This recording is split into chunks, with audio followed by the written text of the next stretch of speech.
ರಾಜ್ಯದ ರೈತರಿಗೆ ಮುಖ್ಯಮಂತ್ರಿ ಸಿದ್ದರಾಮಯ್ಯ ಅವರು ಚಳಿಗಾಲದ ಅಧಿವೇಶನದಲ್ಲಿ ಮಹತ್ವದ ಗುಡ್ ನ್ಯೂಸ್ ಘೋಷಿಸಿದ್ದಾರೆ.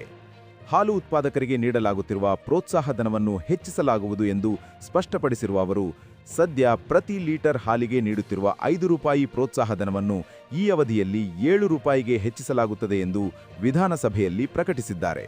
ಬೆಲೆ ಏರಿಕೆಯ ನಡುವೆಯೂ ರೈತರಿಗೆ ನೀಡುತ್ತಿರುವ ಸರ್ಕಾರಿ ನೆರವು ಮುಂದುವರಿಯುತ್ತದೆ ಎಂದು ಭರವಸೆ ನೀಡಿರುವ ಮುಖ್ಯಮಂತ್ರಿ, ಹಾಲು ಉತ್ಪಾದಕರಿಗೆ ನೀಡುವ ಪ್ರೋತ್ಸಾಹಧನ ಸಂಪೂರ್ಣವಾಗಿ ತಲುಪುತ್ತಿಲ್ಲ ಎಂಬ ಆರೋಪಗಳನ್ನು ತಳ್ಳಿಹಾಕಿದ್ದಾರೆ.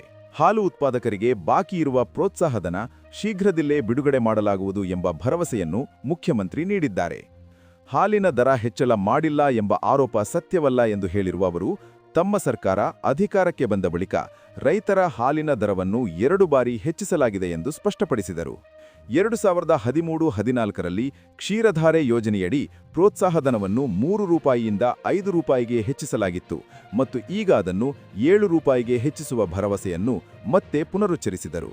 ಈ ಕ್ರಮಗಳ ಪರಿಣಾಮವಾಗಿ ಬಿಜೆಪಿ ಆಡಳಿತ ಅವಧಿಯಲ್ಲಿ ದಿನಕ್ಕೆ ಸುಮಾರು 75 ಲಕ್ಷ ಲೀಟರ್ಗೆ ಇಳಿದಿದ್ದ ಹಾಲಿನ ಸಂಗ್ರಹ ಇದೀಗ 1,05 ಲಕ್ಷ ಲೀಟರ್ ಮಟ್ಟಕ್ಕೆ ಏರಿಕೆಯಾಗಿದೆ ಎಂದು ಮುಖ್ಯಮಂತ್ರಿ ಮಾಹಿತಿ ನೀಡಿದರು. ಅನುಗ್ರಹ ಯೋಜನೆಯ ಕುರಿತು ಮಾತನಾಡಿದ ಸಿದ್ದರಾಮಯ್ಯ ಅವರು, 2014ರಲ್ಲಿ ತಮ್ಮ ಸರ್ಕಾರ ಈ ಯೋಜನೆಯನ್ನು ಜಾರಿಗೆ ತಂದು ರೈತರ ಪಶುಗಳು ಆಕಸ್ಮಿಕವಾಗಿ ಸಾವನ್ನಪ್ಪಿದ ಸಂದರ್ಭದಲ್ಲಿ ಪರಿಹಾರ ನೀಡುವ ವ್ಯವಸ್ಥೆ ಆರಂಭಿಸಿತ್ತು ಎಂದು ತಿಳಿಸಿದರು. ಈ ಯೋಜನೆ ದೇಶದಲ್ಲಿಯೇ ಮಾದರಿಯಾಗಿದೆ ಎಂದು ಹೇಳಿದ ಅವರು, ಹಿಂದಿನ ಸರ್ಕಾರದ ಅವಧಿಯಲ್ಲಿ 2021ರಿಂದ 2023ರವರೆಗೆ ಈ ಯೋಜನೆಯನ್ನು ಸ್ಥಗಿತಗೊಳಿಸಲಾಗಿತ್ತು ಎಂದು ಟೀಕಿಸಿದರು. ಕುರಿ ಮತ್ತು ಮೇಕೆಗಳ ಆಕಸ್ಮಿಕ ಸಾವು ಸಂಭವಿಸಿದರೆ ನೀಡುತ್ತಿದ್ದ 5,000 ರೂಪಾಯಿ ಪರಿಹಾರವನ್ನು ಈ ವರ್ಷದಿಂದ 7,500 ರೂಪಾಯಿಗೆ ಹೆಚ್ಚಿಸಲಾಗಿದೆ. ತಮ್ಮ ಸರ್ಕಾರ ಅಧಿಕಾರಕ್ಕೆ ಬಂದ ಬಳಿಕ ಇದುವರೆಗೆ 58 ಕೋಟಿ ರೂಪಾಯಿ ಪರಿಹಾರವನ್ನು ಪಶು ಮಾಲೀಕರಿಗೆ ನೀಡಲಾಗಿದೆ ಎಂದು ಹೇಳಿದರು.